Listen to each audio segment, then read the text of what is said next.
চলে এসেছি আর একটা নতুন ব্লগ নিয়ে। আমাদের ফৌজি লাইফে তোমাদের সবাইকে স্বাগত।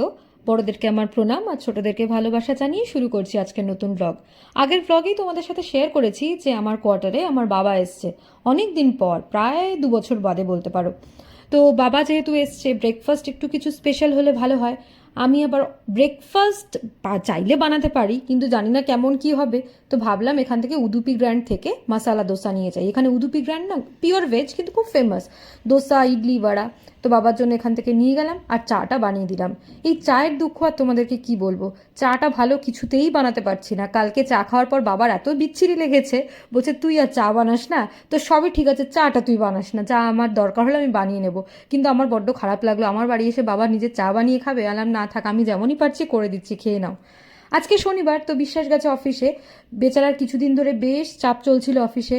সকাল সকাল যাচ্ছে, সন্ধেবেলা ফিরছে। তবে আজকে শিগগিরই ফিরে যাবে। শিগগিরই বলতে তাও 2:30-এর আগে ফিরবে না, 2:30-এর সময় ফিরবে। আর বাবা একা একা বোর হচ্ছে। আমার সাথে তেমন খুব একটা গল্প নেই, আমি ওরম ড্যাডিস প্রিন্সেস টাইপের নই। বাবার সাথে আমার একটু দূরত্ব আছে। হ্যাঁ, টুকটাক কথাবার্তা বলি, তবে সেই যে মনের গল্প, সেটা আমার বরের সাথেই বাবার বেশি হয়। তো সেই কারণে বাবা ওকে মিস করছে। আজকে প্ল্যান করেছি যে কোথাও একটা যাবো, কারণ দিনের বেলা সারাটা দিন বাবা ঘরেই রয়েছে। বিকেলবেলা বাবাকে নিয়ে কোথাও একটা ঘুরতে যাব। দুপুরে রান্না করব কি জিজ্ঞেস করাতে বসে, ডাল ভাত করবি, ডাল ভাত, কোনো হ্যাপা করবি না, যা পারিস ডাল, আলু ভাজা, ভাত এইসব কিছু কর। কিন্তু আমার তো মন তা সায় দেয় না। তো বিশ্বাসকে বললাম যে আমি তাহলে একটুখানি দেশি মুরগির মাংস নিয়ে আসি। তো আজকে দেশি মুরগির মাংস হচ্ছে। বাবা বললো আগের দিন যেভাবে খাসির মাংস করেছিলি, খুব বেশি রিচ করবি না, হালকা পাতলা করে করবি। বললাম ঠিক আছে, তাই করি। বিশ্বাস চলে এসছে, খেয়ে দিয়ে ও একটু শুয়েছিল। ইন দ্য মিন টাইম আমি বাবা দুজনে স্নান টান করে রেডি হয়ে নিলাম। এবার আমরা বেরোবো। বিশ্বাস তো এখনও ঘুমের মধ্যে রয়েছে। কন্টিনিউ কিছুদিন ডিউটি করে না ও ভীষণ ক্লান্ত, ওর একটু আরেকটু ঘুমাতে পারলে বোধহয় ভালো হতো। কিন্তু এখন যদি ও আরেকটু ঘুমায় তাহলে আমাদের যেখানে যাচ্ছি পৌঁছাতে পৌঁছাতে অনেকটা দেরি হবে। আমরা যাচ্ছি যেখানে, সেটা ব্যাঙ্গালোর থেকে প্রায় 70-75 কিলোমিটার দূর। আমরা যাচ্ছি চিকাবাল্লাপুরা। ও দাঁড়াও, একটা জিনিস দেখাই। দূরে একটা পাখি বসে আছে, খেয়াল করতে পারছো? আঙুলটা দেখো। বাবা আমাকে বলছে বলতো ওটা কী পাখি। এলাম আমি তো বলতে পারবো না। বলছে ওটা বাজ পাখি বসে আছে। এলাম তাই বুঝি, আমি তো আগে কখনো দেখিনি। তো যাই হোক, প্রথমবার দেখলাম। হ্যাঁ, কোথায় যাচ্ছি সেটা বলি। আমরা যাচ্ছি চিকাবাল্লাপুরা বলে একটা জায়গাতে। ঈশা ফাউন্ডেশনের আদিযোগী রয়েছে। আদিযোগীর যেটা সদ্গুরুর যে আদিযোগী ঈশা ফাউন্ডেশনের, সেটা তো তোমরা জানো কোয়েম্বাটোরে। এছাড়া ব্যাঙ্গালোরেও হয়েছে। ওটা কিন্তু অ্যাকচুয়ালি ব্যাঙ্গালোর নয়, ব্যাঙ্গালোর থেকে প্রায় 70-75 কিলোমিটার দূর। সো ওটা একটা গ্রামের মধ্যে পড়ে। বাট ব্যাঙ্গালোর থেকে ইজিলি অ্যাক্সেসেবল। তো বিকালে তো চা খাওয়ার অভ্যাস আমাদের। বাবা বললো তুই দয়া করে আর চা বানাস না, আমরা বাইরে থেকেই চা খেয়ে নেবো। কী অপমান! এইবার চাটা শিখতেই হবে। তো কি বলতো, আসলে আমরা দুজনের কেউই দুধ চা খাই না, বানাইও না। আর যখনই বানাই খুব জঘন্য হয়।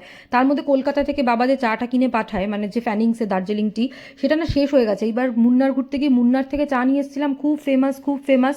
বাবা বলছে তোর এই মুন্নারের চা আমাকে দিস না, আমার একদম ভালো লাগছে না। আর আমাদেরও বলতে গেলে খুব বাজে লাগছে। মুন্নারের মশলাপাতি তো ভীষণ সুন্দর, কিন্তু চা কেন জানি না দার্জিলিংটাই মনে বসে আছে। মুন্নারের চা আমার একদম ভাল লাগেনি। এই যেটা ভাবছিলাম সেটা হলো, আজকে ওয়েদারটা এত সুন্দর, ভয় পাচ্ছিলাম যে বৃষ্টি না নেমে যায়। তাই হলো, বৃষ্টিটাই নেমে গেল। আর ওখানে ওপেন জায়গা, তো ওখানে বৃষ্টি হলে তো ভালো করে দেখতেই পারবো না, ঘুরতেও পারবো না, বৃষ্টিতে ভিজে একাকার কাণ্ড হবে। এইটা হচ্ছে আদিযোগীর মেন গেট। এই গেটের পর থেকে পাহাড়ে উঠতে হয়। তবে পাহাড়ে খুব বেশি ওঠার দরকার হয় না। পাহাড়ের চূড়ায় নয় মন্দিরটা। এটা হচ্ছে চারদিকে মানে পাহাড় দিয়ে বেষ্টিত, যেটা ভালো বাংলায় যেরকমভাবে বলে, মানে চারিদিকে পাহাড় দিয়ে ঘেরা। ঠিক আছে, আর মধ্যিখানে যে সমতল জায়গাটা, সেইখানে আদিযোগীর ওই বিশাল ধ্যান মূর্তিটা করা। এখানে বৃষ্টি হয়ে পুরো কাদা প্যাচ প্যাচ করছে। পার্কিং থেকে মন্দির অবধি যাওয়ার জন্য যে জায়গাটা, ওখানটা না মাটির, আর বৃষ্টি হয়ে পুরো কাদায় ভরে রয়েছে। ছাতা ছিল ভাগ্যিস গাড়ির ডিকিতে দুটো, সেইটা নিলাম। একটা ছাতা আমার বাবা আর ও শেয়ার করছে, বিশ্বাস শেয়ার করছে, আর আরেকটা ছাতা আমি। এইখানে আসলে মনটা এত ভালো হয়ে যায় না, মানে চারদিকটা নিস্তব্ধ, হু হু করে হাওয়া চলে, ঠান্ডা হাওয়া। তার মধ্যেই জাস্ট বৃষ্টি হয়েছে, এখন জাস্ট হালকা ঝিরিঝিরি টিপটিপ করে বৃষ্টি পড়ছে, বৃষ্টি বন্ধ হয়নি। কিন্তু এত ভালো লাগছে না মনটা, বিশ্বাস করা। প্রথমবার আসছি না, এটা আমাদের দ্বিতীয়বার। গত বছর আমাদের অ্যানিভার্সারির দিন এসেছিলাম দিনের বেলা। দিনের বেলায় একরকম লুক, রাতের বেলা আরেক রকম লুক। কী যে ভালো লাগছে। আর দূর থেকে না এই মানে শিব ঠাকুরের মাথার যে অর্ধচন্দ্রাকৃতি যে চাঁদটা দেখতে পাচ্ছ, সেটা কত দূর থেকে দেখা যায়, সাদা রঙটা। আর সবাই এখানে সেরকম হাত উঁচু করে প্রণাম ভঙ্গিতে ফটো টটো তোলে। বাবাকেও তুলে দিলাম, আমরাও তুললাম। খুব ভালো লাগছিলো, ভীষণ ভালো লাগছিলো। গতকাল তো এখানে এসে আমি একবার 2-3 মিনিটের একটা ছোট্ট লাইভে এসেছিলাম, লাইভটা আর একটু কন্টিনিউ করতেই পারতাম, কিন্তু এক হচ্ছে প্রচণ্ড জোরে বৃষ্টি নেমে গেল, আর দ্বিতীয়ত হচ্ছে আমার ফোনের নেটওয়ার্কটা ডাউন হয়ে গেল, যেই কারণে লাইভ কন্টিনিউ করতে পারলাম না। এইটা হচ্ছে মেইন মন্দির, এখানে পুজো হয়, এখানে একটা সবসময় শিবের মন্ত্র চলে, আলাদাই একটা ফিল আসে। এখানে ফটো ভিডিও করা বারণ, তাই সেখানে কিছু আর করিনি। এখানে বিভূতি রাখা রয়েছে, সবাই দেখলাম কপালে লাগাচ্ছে, আমার কিন্তু ভীষণ ভাল লাগে কপালে এই যে বিভূতিটা লাগালে, বলে নাকি মন মাথা ঠান্ডা হয়, আর দেখতে কিন্তু আমার খুব ভালো লাগে, আমিও একটুখানি লাগালাম। আর উপরে যাবো এবার, উপরে যেখানটা বড় ধ্যান মূর্তিটা দেখতে পাচ্ছ, বিশাল ধ্যান মূর্তি, সেইখানে না আগে আমি যখন প্রথমবার এসেছিলাম তখন এই জায়গাটা তৈরি হচ্ছিল, তো তখন এই কাজটা ফিনিশ হয়নি, তো উপরে যাওয়া তখন বারণ ছিল। এইবার যখন এসেছি দেখছি ওপরে লোকজন উঠছে, ফটো টটো তুলছে, আমরাও এবার যাবো, দাঁড়াও তার আগে 2-1 জিনিস কেনাকাটা করে নিই। বাবা এসছে, বাবার একটা জিনিস, আমরা অত শপিং করি না, বাবার বক্তব্য আমি যদি কোথাও ঘুরতে আসি সেখান থেকে স্মৃতি হিসাবে আমি 2-1 জিনিস নিয়ে যাব। তো এখানে চাবির রিং, বিভিন্ন এরকম মূর্তি, মানে আদিযোগের মূর্তি, এগুলো সব বিক্রি হচ্ছে। ওই যেমন ধরো গাড়ির সামনে লাগায় না ওইরকম টাইপের তামার বোতল। বাবা বললো বল তুই কী নিবি, তো আমি তো কিছু নিতে চাইছিলাম না, বাবা বলছে তুই তামার বোতল একটা রাখ, এটাতে করে রাত্রে জল রাখবি, সকালবেলা উঠে খেলে নাকি সেটা খুব উপকারী হয়।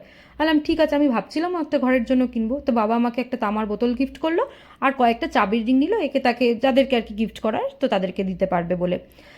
তো চলো এবার ধীরে ধীরে ওপর দিকটা উঠবো, তার আগে 2-1 ফটো তুলে দিই বাবাকেও, বাবাও ঘুরতে এসছে, তারও একটা স্মৃতি না, আমরা নয় চাইলে আবার পরেও আসতে পারবো, সে আবার কবে আসবে এখানে জানি না। তো বাবাকে 2-1 ফটো তুলে দিই। আর এই মূর্তিটা না দেখলে যেন মনটা শান্ত হয়ে যায়, এত ভালো লাগে, শিবের চোখ বন্ধ, সেই ধ্যানস্থ যে ব্যাপারটা, মানে ধ্যান করাই তো মনটাকে শান্ত করার জন্য, এখানে আসলে সেই ধ্যানের যে প্রভাবটা, বা ধ্যান করলে মনটা যে ঠিক কতটা শান্ত হয়ে যায়, এই জায়গাটা আসলে সেটা কিন্তু খুব সুন্দর ফিল করা যায়। যাই হোক, সবাই এখানে আনন্দ করছে, ফটো তুলছে, ভালো লাগছেও, এখানে সবারই মনটা ভালো হয়ে যায় এসে। আর একটু কাছে যাই, বুঝলে তো, এই যে মূর্তিটার গলায় কিন্তু একটা মালা পরানো রয়েছে, আমাকে বিশ্বাস বলছে ওটা কিন্তু আসল রুদ্রাক্ষের মালা। আমি বললাম না না, এত বড় মালা রুদ্রাক্ষে দিয়ে সম্ভব নাকি, সে তো প্রচুর রুদ্রাক্ষ। বলছে হ্যাঁ তুমি কাছে গিয়ে দেখো, সত্যি দেখি ওটা রুদ্রাক্ষের মালা। বাবাকে জিজ্ঞেস করলাম বাবা কেমন লাগলো, ভাল লাগছে? বাবা বলছে অসাধারণ লাগলো। আমরা এইটা আর কি আদিযোগী প্যান্ডেল বানাতে দেখেছিলাম, দুর্গাপুজোর প্যান্ডেল না কালী পুজোর প্যান্ডেল কোথাও একটা হয়েছিল আর কি, বাবা সেখানে প্যান্ডেলে দেখেছিল, বলছে আজকে চাক্ষুষ সামনাসামনি দেখলাম, খুব ভালো লেগেছে। তো যাই হোক, যাকে নিয়ে এসেছি, মানে যার উদ্দেশ্যে আসা আর কি, তার যদি ভালো লেগে থাকে তাহলে তো আসা আমাদের সার্থক। এনাদেরকে দেখে বেশ ভালো লাগছে, সবাই কি সুন্দর হাত পা মেলে নাচ করছে, কি সুন্দর সিনক্রোনাইজড ওয়েতে করছে, বাহ বেশ ভালো লাগছে কিন্তু দেখতে। চলো এইবার আমরা পার্কিংয়ের দিকে যাই, আবার সেই প্যাচ প্যাচে কাদা পাড়িয়ে যাওয়া। এক তো আজকে শাড়ি পরেছি, কোনোদিনও পরি না বলবো না, বাট কমই পরা হয়, আজকে ভাবলাম মন্দিরে আসছি একটু শাড়ি পরি, তার উপরে সাদা শাড়ি, তার মধ্যে বৃষ্টি নামলো, এই কাদা, যদি এখানে স্লিপ কেটে পরি ব্যাস পুরো প্রিন্টেড হয়ে যাব। খিদেও পেয়ে গেছিলো খুব, তো একটা পপকর্ন নিলাম, পপকর্ন খেতে খেতে দেখলাম যে এখানে একটা রেস্টুরেন্ট, এখানে খুব একটা দোকানপাট নেই, মানে জায়গাটা না একদম গ্রামের মধ্যে, বুঝেছো তো, এখন জায়গাটা ধীরে ধীরে ডেভেলপ হচ্ছে, আশেপাশে খাবার দোকান সেরকম কিচ্ছু নেই, টুকটাক ছোটোখাটো হয়তো চা বিস্কুটের দোকান পাওয়া যায়, তবে এরকম কিছু রেস্টুরেন্ট নেই। এই একটাই রেস্টুরেন্ট দেখতে পেলাম, যেখানে আদিযোগীর মেন এন্ট্রান্স গেট তারই পাশে। রেস্টুরেন্টটা এত সুন্দর, একটা আলাদাই অ্যাম্বিয়েন্স, আলাদাই ভাইব দিচ্ছে। তো ওদিকে দেখলাম সবাই লোকজন যাচ্ছে, আমি তো ঢুকেই ওখানে রেস্টুরেন্টে একটা জায়গা নিয়ে টেবিল নিয়ে বসেছিলাম, যে হ্যাঁ বিশ্বাস আর বাবা ওয়াশরুমের দিকে গেছে, ওরা ফিরুক তাহলে এখানেই বসবে। তো বিশ্বাস আমাকে বললো এই দিকটা দিয়ে ঘুরে যাও, দেখো কি সুন্দর জায়গাটা। সবাই দেখলাম এখানে জুতো টুতো খুলে ভিতরে ঢুকছে, আমি বললাম মন্দির কি, রেস্টুরেন্টের ভিতরে মন্দির? ও বাবা, ঢুকতেই না কি সুন্দর লাগছে জায়গাটা, বাবা দেখি ওখানে কিছুটা ফটো তুলছে, এগিয়ে গিয়ে দেখলাম এই কালো কষ্টি পাথরের মূর্তিটা হচ্ছে মা অন্নপূর্ণার মূর্তি। রেস্টুরেন্টের মধ্যে এরকম একটা মন্দির মন্দির ভাইব আমি তো প্রথম দেখলাম, খুব সুন্দর, মানে মন্দিরটা মানে রেস্টুরেন্টটা না একদম ওয়েল ডেকোরেটেড যাকে বলে, মানে মন্দির থিমেও যে একটা রেস্টুরেন্ট বানানো যায় আমি প্রথম দেখলাম।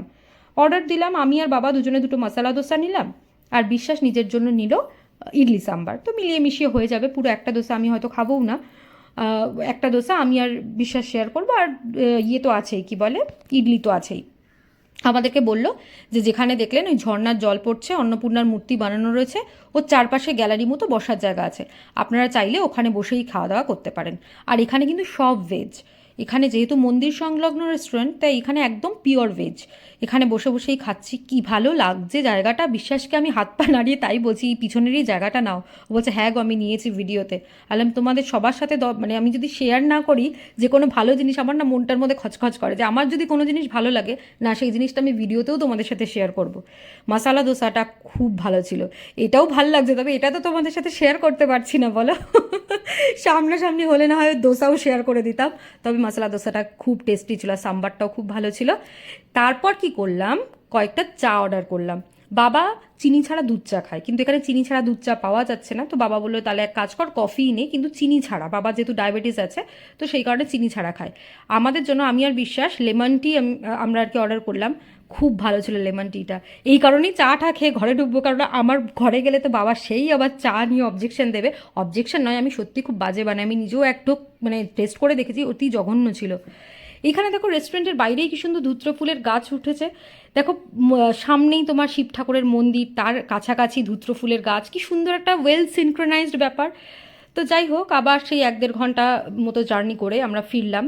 তবে ফেরার সময় একটু তাড়াতাড়ি হয়েছে, এখন প্রায় 9টা সাড়ে 9টা বেজে গেছে, তো রাস্তাটা একটু খালি। যাওয়ার সময় অফিস ছুটির টাইম ছিল 4টে সাড়ে 4টে নাগাদ, তখন একটু ভিড় ছিল বেশি রাস্তায়।